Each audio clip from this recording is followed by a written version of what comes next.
Tout est fait pour la gloire de Dieu. Amen. Paul dit, nous ne prêchons pas nous-mêmes, nous prêchons Christ. Et s'il y a un nom à donner ce soir, dit c'est celui-là. C'est celui qui nous a sauvés, celui qui a apporté un sens à notre vie. Et il y a un de nos pasteurs qui a l'habitude de dire que chaque chant que nous chantons sont des messages de Dieu. Je le crois. Je le crois fortement parce que ce cantique que nous avons chanté dit à la fin, tu n'as pas le droit d'avoir peur. Écoutez, on vit pourtant dans un monde de peur aujourd'hui, où tout peut arriver à un moment donné. Le livre de Daniel nous parle d'un roi, un roi très puissant à tout niveau. Il avait conquéri toutes ses contrées, toutes les armées qu'il affrontait étaient vaincues. Son nom, Belshazzar. C'était le fils de Nebuchadnezzar, un des rois les plus puissants de la terre. Et puis pour fêter ça, vous trouverez ça dans le livre de Daniel, si vous avez l'occasion de le lire, il va faire un festin. Et il va inviter 1000 de ses hôtes, nous dit la parole de Dieu. Les distributions d'invitations sont données dans tout lieu. Le jour J arrive. La salle du palais royal est immense. Tenez-vous, 1000 invités. Sans compter sa garde royale, sans compter tous les gens qui le servent. Il y avait du monde là-dedans. Et il fêtait ça parce que c'était l'homme le plus puissant de la terre. Et puis à un moment donné, nous dit la Bible, les doigts d'une main apparaissent dans l'obscurité. Et puis elle écrit sur la muraille qui est en face d'eux. Compter, peser, diviser. Et tout à coup, une peur énorme. Imaginez-vous, une main qui arrive. Écrit dans la parole de Dieu. Et là, la Bible nous dit que le roi le plus puissant de la terre, quand il voit cette main, il change de couleur. Quand il voit cette main, la force de ses reins se relâche. Quand il voit cette main, ses reins s'entrechoquent, il ne sait plus comment faire. Il a peur. Savez-vous pourquoi? Parce que pour la première fois, il se trouve face au divin. Et quand on n'a pas fait la paix avec Dieu, et quand on se retrouve face au divin, il n'y a qu'une seule chose qui peut réagir, c'est la peur. Et on vit dans un monde de peur. Rappelez-vous Adam et Ève, quand ils avaient péché, que le Seigneur les a appelés, ils ont dit, nous nous sommes cachés parce que nous avons peur. Et le péché apporte la peur. Et vous savez comment qu'on vit dans un monde de peur aujourd'hui. La moindre maladie qui vient tracasser nos entrailles, on pense au pire. Et vous avez raison. On vit dans ce monde-là. On a peur de grandes manifestations aujourd'hui, parce qu'on ne sait pas ce qu'un intégriste peut faire. Tout peut arriver, on vit dans un monde de peur. Comment faut-il faire? Faut-il se résigner, se cloîtrer, vivre? Non, il y a un moyen. Il s'appelle Jésus. Et dans l'évangile de Matthieu, il a dit ceci, n'ayez plus peur. Mais sans lui, c'est impossible. Mais je suis convaincu qu'avec lui, tout est possible. Alors, je dois vous dire ceci ce soir. Je suis au service d'un Dieu puissant. Et il peut faire ce qu'il veut, quand il veut. Quand il a décidé qu'une porte est ouverte, personne ne peut la fermer. Et quand il a fermé une porte, personne ne peut la ouvrir. Eh bien, c'est Dieu. Et la Bible nous relate des textes dans la parole de Dieu, parce que la Bible possède des thèmes très importants. Et l'un des thèmes qui me semble le plus important de la parole de Dieu, c'est le désir de Dieu passionné, qui est à la recherche de l'être humain pour qu'il ait une relation avec lui. Parce que le désir de Dieu a toujours été qu'il ait une relation avec l'homme. Et tout au début, c'était fait pour ça. L'homme avait toujours une relation avec Dieu. Et c'était normal. Dieu ne cherche pas à s'éloigner de vous. Au contraire, il cherche à s'approcher de vous. Et il te dit ceci, si tu t'approches de moi, je m'approcherai de toi. L'homme est condamnable parce qu'il a péché. Mais Dieu lui-même ne l'a jamais condamné. Il a toujours voulu l'aider. Rappelez-vous à un moment donné, quand celui-ci avait désobéi et qu'il s'était tourné loin de la face de Dieu, eh bien dans le langage de Dieu, dans la prononciation du mot du Seigneur, on ne voit aucune méchanceté. Alors que celui-ci avait péché et qu'il s'était tout détourné de lui. Il aurait pu le réprimander ou lui parler sec. Il a dit simplement, Adam, où es-tu? Autrement dit, je te cherche.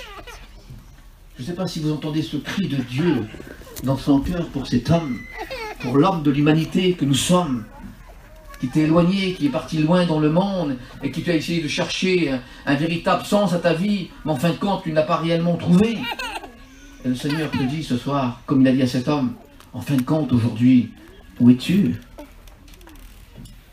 Où es-tu dans tout ce que tu as entrepris? Où es-tu dans tout ce que tu as fait? Où es-tu dans ta vie que tu as gérée aujourd'hui? Où es-tu dans tout cela? Le Seigneur te le demande comme il l'a demandé à cet homme. As-tu trouvé réellement satisfaction dans ta vie? Et le texte de la parole de Dieu que j'ai pour vous, c'est celui-ci, c'est 1 Timothée, chapitre 1er, verset 15, où il est dit que cette parole est certaine, entièrement digne d'être reçue. Les choses de Dieu, permettez-moi de vous le dire, mes amis, ne sont pas à peu près, ne sont pas environ, elles sont certaines. Et vous savez ce que dit la Bible? Quand Dieu a dit quelque chose de sa bouche, il l'accomplit. Il n'est pas un homme pour mentir, dit la parole de Dieu, dit, ni un fils d'homme pour se repentir, mais ce qu'il a dit, il l'accomplit. Il demande à ceux qui sont en face de lui d'y croire. Parce qu'en fin de compte, la condition, c'est d'y croire. Nous avons le droit de nous approcher tels que nous sommes, mais si nous croyons réellement, puisque cette parole, dit Paul, est certaine. Il y a tellement de choses qui ne sont pas certaines dans le monde où on vit aujourd'hui. On s'est confié à bien des choses, et vous le savez comme moi, que le temps l'a vécu pour nous, et puis ces choses ont bien passé. Ça n'a pas été facile, c'est difficile, et l'homme a toujours essayé, si vous voulez, dans la parole de Dieu, essayer de se changer par lui-même, mais vous le savez comme moi, c'est tellement difficile de se changer par soi-même. Alors les choses sont à peu près vraies dans le monde. Mais le sont-ils réellement?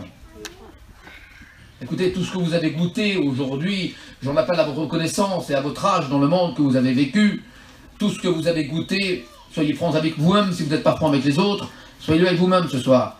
Est-ce que ça vous a apporté réellement satisfaction? Est-ce que c'était durable? Ou alors est-ce que c'est toujours à recommencer? Parce que vous le savez comme moi, j'ai 55 ans, je connais aussi un petit peu la vie.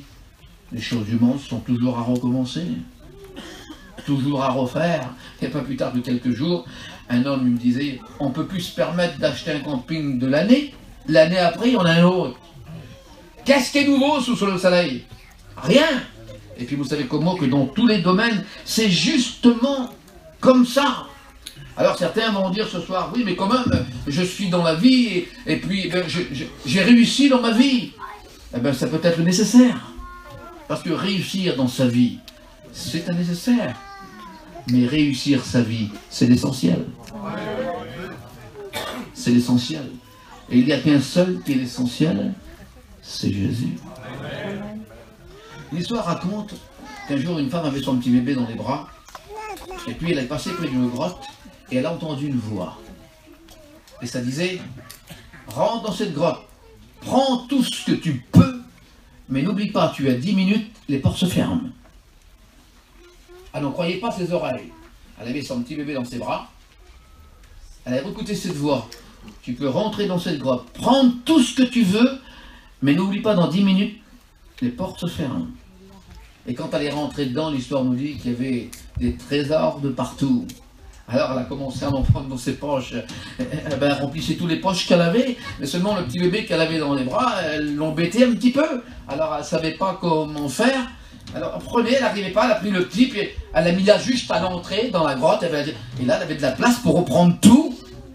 Et puis elle a pris plein de choses. Et puis les minutes passées, attention, tu as 10 minutes, tu as 4, tu as 5, tu as 3 pieds. Elle n'en prendait plus parce que c'est ce que le monde nous offre et on veut y prendre le plus possible dans le monde.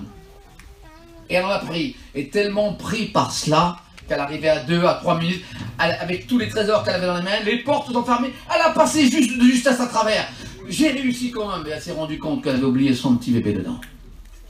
Et c'était fermé pour toujours. Cette histoire qui semble simple, peut-être une grande réalité de la vie.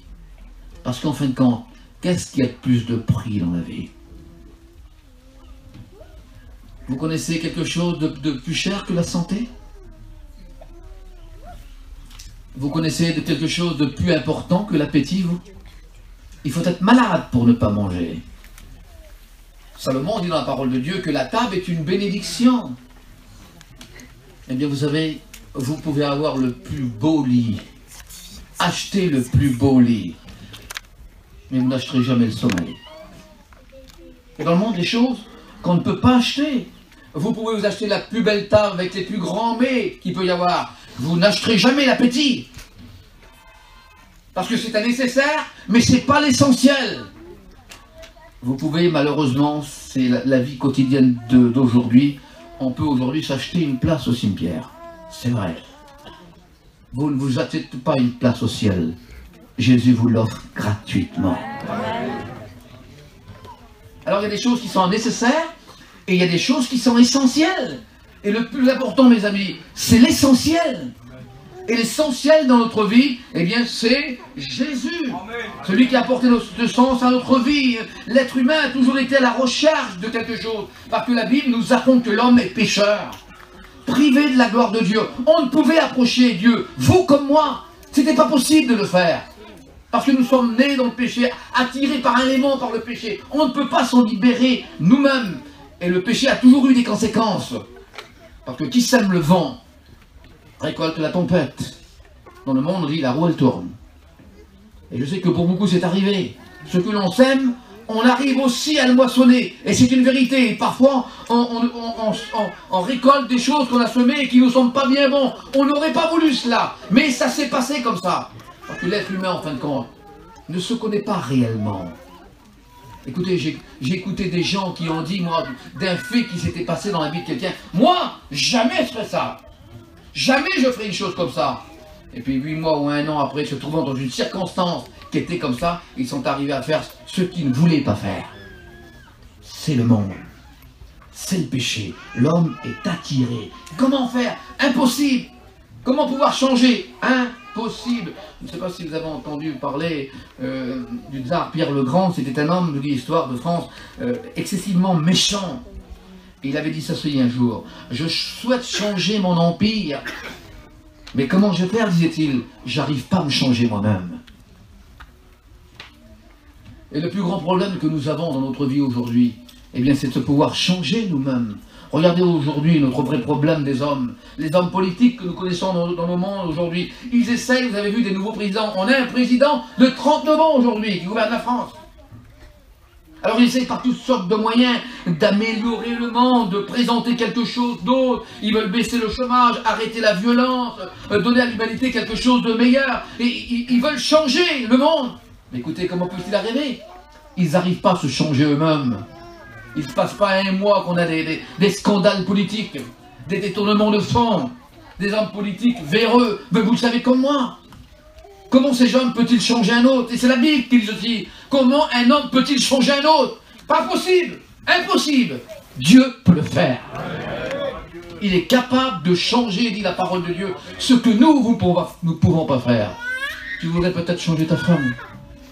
Tu voudrais changer ton mari. Tu voudrais changer tes enfants. Tu voudrais changer ta belle-fille ou ta belle-mère. Le Seigneur te demande de changer à toi d'abord. Parce que quand on change nous, on passe sur une chose. On est meilleur. On arrive à vivre quelque chose de meilleur. Mais comment peut-on le faire? Puisque la Bible nous dit, un homme, écoutez la représentation de la Bible, un homme qui veut vouloir changer, c'est comme si vous demanderez à un léopard de changer ses taches. Un homme qui voudrait changer lui-même, c'est comme si vous demanderez à un Éthiopien de changer sa peau. C'est impossible de le faire, humainement parlant. Et je connais des gens qui ont essayé de s'améliorer, parce que le monde améliore. Le monde restaure les choses, essaye de rabattre les coins, de faire... Mais ça ne marchera jamais. C'est Dieu qui est capable de changer l'être humain. Et comment le fait-il? Eh bien, en désirant vouloir s'approcher. La Bible dit que c'est une parole certaine. Car le Fils de l'homme, écoutez ceci, c'est Jésus, le Fils de l'homme, est venu chercher, sauver ceux qui sont perdus. Ce n'est pas la mission millénaire qui vous sauvera. C'est Jésus. Ce n'est pas les pasteurs que vous avez chez vous qui vous trouvent des places et priez pour eux, c'est très bien de le faire. Mais ce n'est pas eux qui vous sauveront. C'est Jésus. Ça veut dire quoi être sauvé?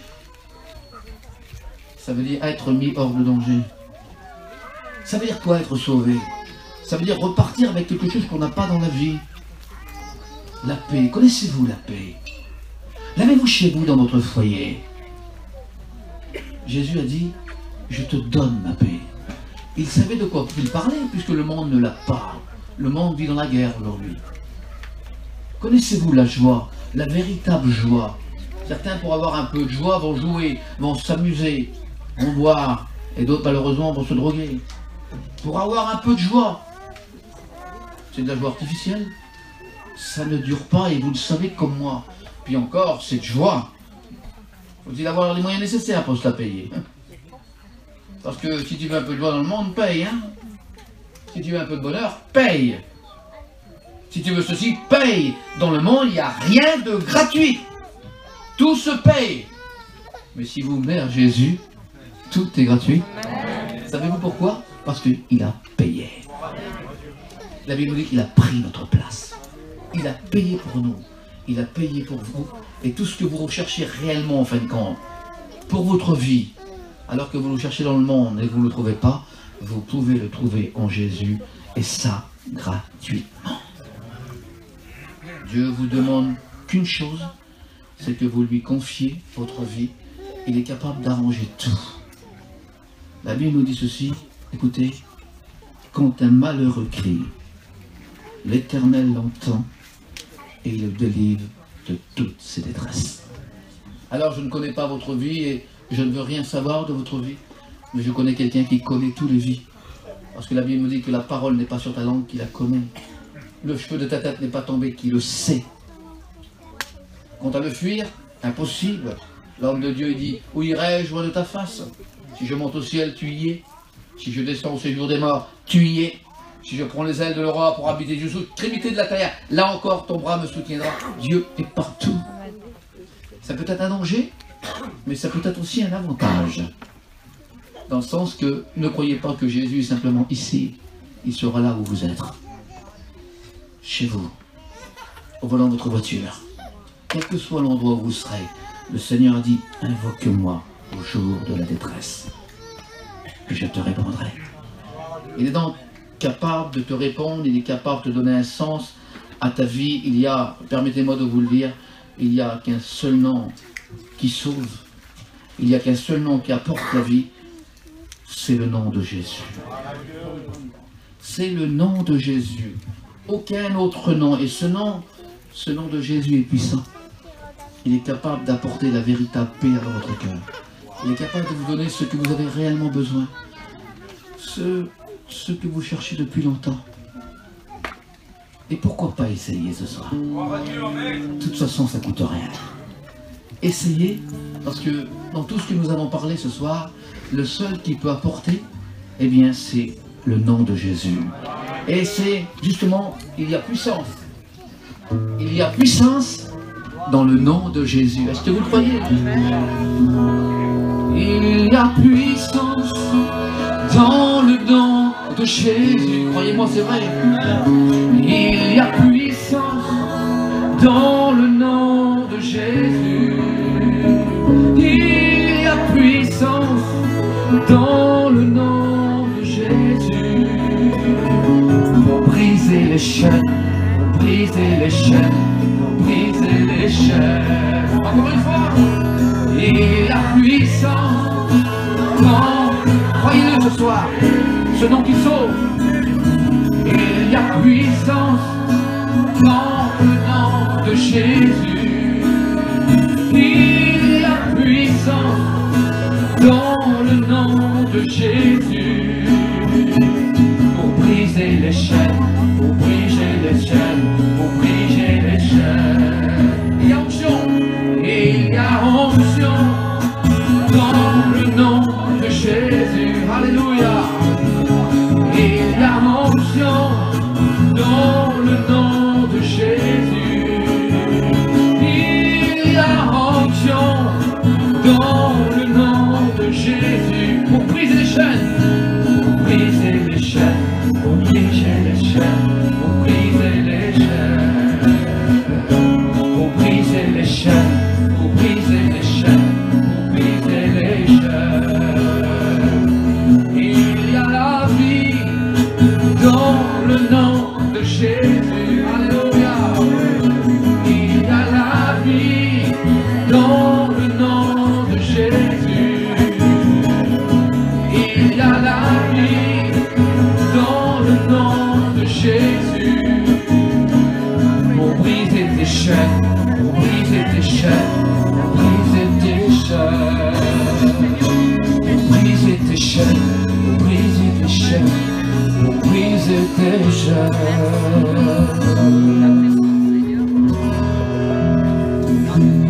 crois que les chaînes les plus solides sont les plus invisibles.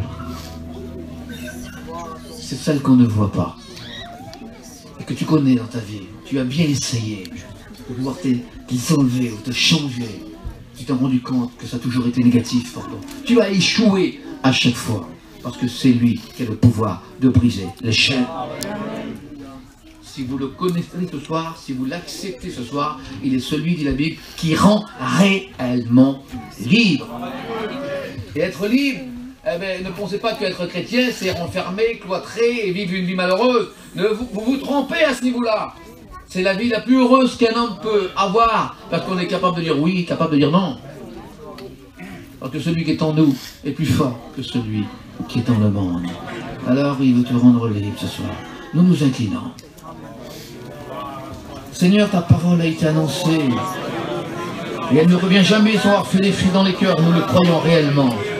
Nous te demandons de bénir ce soir, de briser les chaînes. Il y a un seul nom, c'est le nom de Jésus, par lequel nous puissions être sauvés. Il s'appelle Jésus. Un seul sauveur, c'est Jésus. Un seul libérateur, c'est Jésus. Et il est ici ce soir. Permettez-moi de faire cet appel pendant que nous prions. Y aurait-il... Nous n'avons pas besoin de savoir, ça vous regarde. Y aurait-il quelqu'un qui aurait besoin dans son cœur d'être libéré de quelque chose qui le tient, qui ne le rend pas heureux, heureuse, et qui n'est pas capable de le faire? Je connais celui qui peut le faire ce soir. Il s'appelle Jésus. Alléluia. Tout pouvoir lui a été donné, il est capable de le faire. Et pendant que nous prions, bien, si vous le sentez dans votre cœur, oui, j'ai besoin de Jésus dans ma vie. Levez simplement votre main, je prie pour vous. J'ai besoin de Jésus dans ma vie. J'ai besoin de Jésus dans mon foyer. Ce n'est pas l'autre, c'est vous. Je ne sais pas ce que vous avez besoin, mais je connais quelqu'un qui comble les besoins. Il s'appelle Jésus.